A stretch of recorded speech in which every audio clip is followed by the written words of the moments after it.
네, 지금 현장에서 김문수 후보가 오늘 관련된 이야기를 좀 할 것으로 보입니다. 현장에서 어떤 이야기를 하는지 김문수 후보 이야기 현장 목소리를 통해서 들어보도록 하겠습니다. 자, 지금 앞서 이정현 공동선대위원장이 회의를 통해서 윤석열 전 대통령의 탈당을 권고해야 한다 이런 이야기도 했는데요. 관련 이야기를 하는지 김문수 후보 이야기 들어보겠습니다. 예. 국민의힘 대선 후보 김문수 후보님의 기자회견을 시작하도록 하겠습니다. 민주당의 이재명 범죄 삭제 방탄 입법이 도를 넘고 있습니다.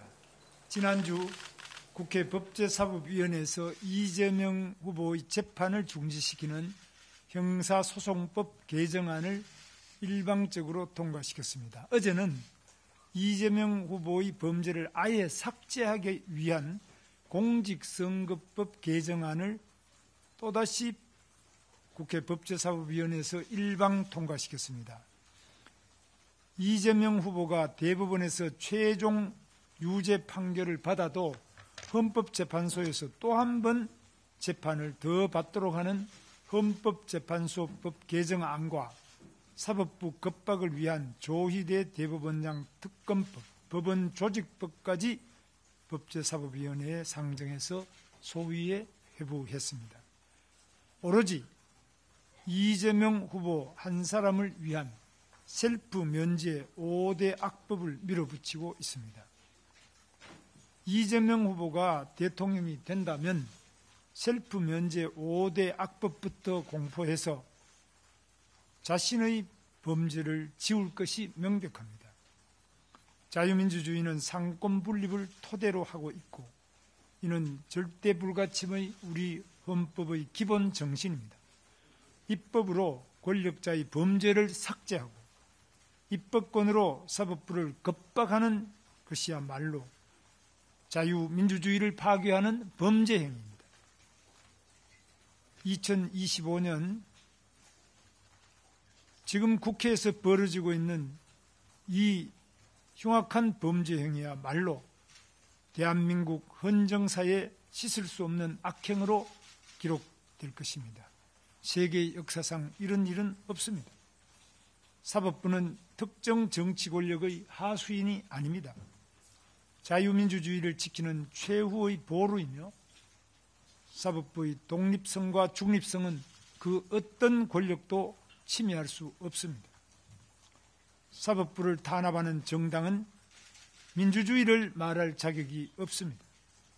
저와 우리 당은 이재명 방탄 독재를 저지하기 위해서 국민 여러분과 끝까지 투쟁하겠습니다. 감사합니다. 예, 지금 기자회견도 난도없으셨고 지금 지금까지 마련된 기자회견 시간이 넉넉지가 못하다는 점 우리 언론인 여러분께 양해를 부탁을 드리고 하셔야 되기 때문에 몇 분만 짤막하게 좀 질문을 드리도록 하겠습니다. 윤 전 대통령 탈당 권고 혹은 출당과 관련한 이야기를 할 것으로 보였는데 지금 오늘 나왔던 내용들은 어제 그 법사위에 통과했던 이른바 국민의힘에서 주장하고 있는 이재명 후보의 셀프 면죄부 법안들이었습니다. 오늘 지금 현장에서 기자 질의응답을 통해서 또 관련된 이야기들이 있는 것 같은데요. 현장 목소리 다시 한번 들어보겠습니다.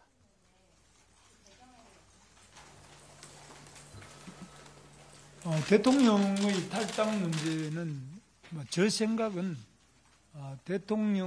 우리 윤석열 대통령께서 판단할 문제이지 제가 대통령 후보로 나선 사람이 탈당하십시오, 또 탈당하지 마십시오 이런 이야기를 하는 것은 적절하지 않은 일이라고 생각합니다.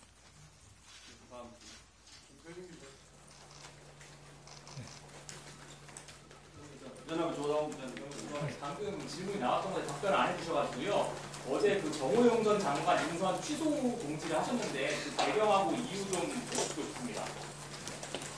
그거는 제가 미리 저하고 상의된 건 아니고 제가 지방 일정을 3일 동안 계속하면서 그런 일이 있었던 것으로 아는데 그건 조금 업무상으로 아마 착오가 있었던 것 같습니다. 저하고 상의한 부분은 없습니다. 예, KBS 이유입니다.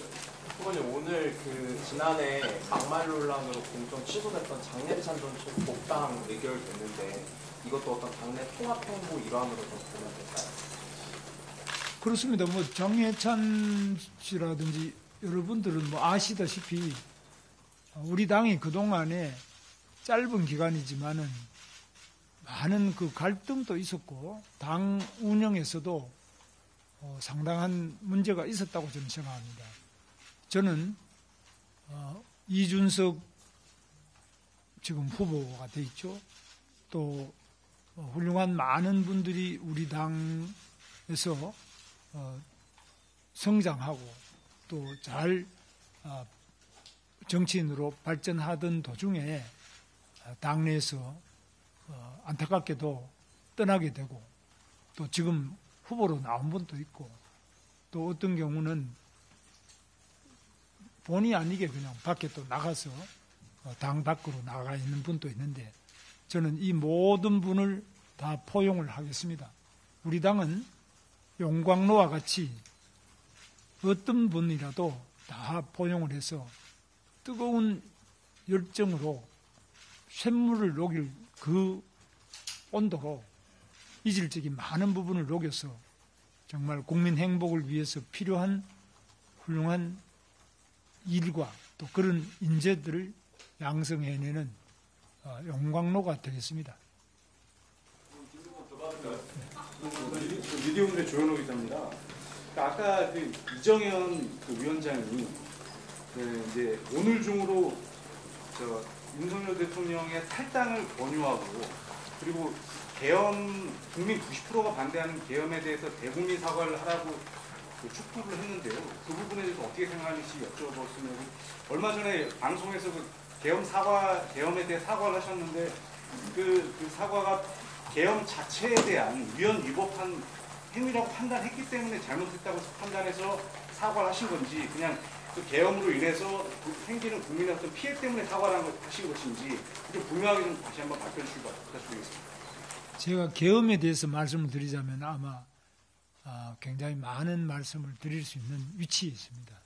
저는 1972년 유신 시대 때부터 시작해서 이 계엄이 또 50, 1980년 50 때 계엄과 또 계엄의 확대 이 과정에 저는 학교에서도 잘려나고 또 삼청교육 대상에 대해서 피신도 하고 이 계엄이라면은 저는 근본적으로 많은 문제가 있다. 그것이 설사 헌법에 보장된 비상대권이라 대통령 비상대권이라 하더라도 계엄은 경찰력으로 극복할 수 없는 국가적 대혼란이 오기 전에는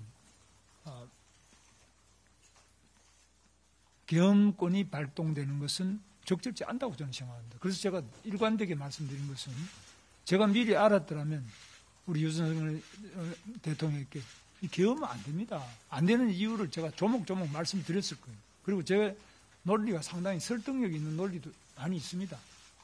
그래서 제 말씀드리면 끝이 없는데 한마디로 말해서 계엄에 대해서 다른 무엇보다도 지금 지방을 다녀보면은 시장에 장사하는 분들이 많이 계시는데 말씀을 조금 길게 들어보면은 계엄 이후에 장사가 더 안 된다는 겁니다. 식당도 그렇고 자영업자도 그렇고 정말 어렵습니다.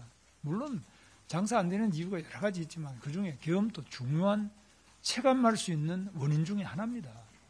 그래서 저는 정말 그 지방에 어렵게 장사하시는 분들 또 그 생활이 어려워지신 많은 분들 또 마음이 무거워지시고 어두운 분들 이 공론이 분열된 여러 가지 점 그런 점을 생각해서 진심으로 정중하게 사과의 말씀을 드립니다. 그러나 이 계엄이 이제 뿐만 아니라 다른 여러 가지 부분에 대해서 이야기하자면 많은데 이런 부분에 대해서 뭐 그것이 내란이냐 아니냐 이런 건 재판하고 있지 않습니까? 그런 다른 부분에 대해서는 또 그때 말씀을 드리도록 하고 계엄에 대한 제 입장은 시종일관 확고하고 앞으로도 제가 대통령이 되더라도 비상대권으로서 계엄 선포권이 대통령에게 주어진다 하더라도 저는 극도로 이 부분에 대해서는 다른 경험, 다른 생각으로 제가 그걸 행사를 하지 쉽게 그 계엄권을 행사한다는 일은 없을 것이고 그 점에 대해서 마치 우리 당이 무슨 계엄당이냐 또 어떤 분은 더 나가서 내란당이냐 이렇게 하는데 내란당은 지금 민주당이 내란당 아닙니까?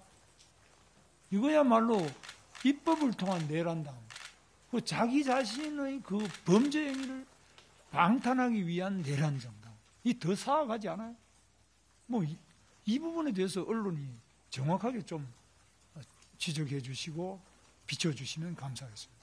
예, 조만간 또 다음 시간에 잠깐만요. 끝이 없으니까 죄송합니다. 다음에 또 시간이 더 늦어지면 결례가 그 뭐 됐습니까? 용납할 수 없는